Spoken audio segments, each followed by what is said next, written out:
North Korea is one of the most repressive and abusive regimes in the world, declared John Sullivan, who at the time served as acting Secretary of State at the release of the State Department's annual Human Rights Report.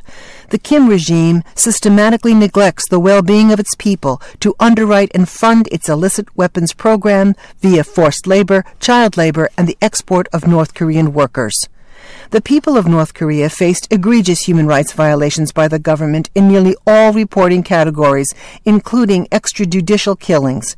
During the year, a defector reported being pulled from school to witness the public execution of 11 musicians accused of making a pornographic video. The defector described a brutal process, including anti-aircraft artillery used to kill the prisoners and tanks which were used to run over the bodies post-mortem. The North Korean government reportedly executed individuals for sleeping during patriotic events.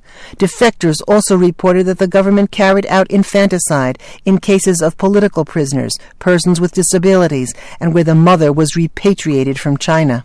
Numerous defector accounts and NGO reports describe the use of torture by authorities in several detention facilities. Methods of torture and other abuse reportedly included severe beatings, electric shock, prolonged periods of exposure to the elements, humiliation such as public nakedness, and confinement for up to several weeks in small punishment cells.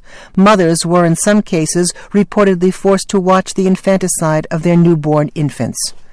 While the total number of political prisoners and detainees remained unknown, the 2017 Kinu White Paper reported that the state detained between 80,000 and 120,000 in the prisons known as Kwanliso. NGOs and media reported political prisoners were subject to harsher punishments and fewer protections than other prisoners and detainees. The government considered critics of the regime to be political criminals. Defectors noted they did not expect many prisoners in political prison camps and the detention system to survive. America will continue to impose consequences on those who abuse human rights, said Mr. Sullivan. No human rights abuser, no matter where in the world, is out of our reach, including North Korea.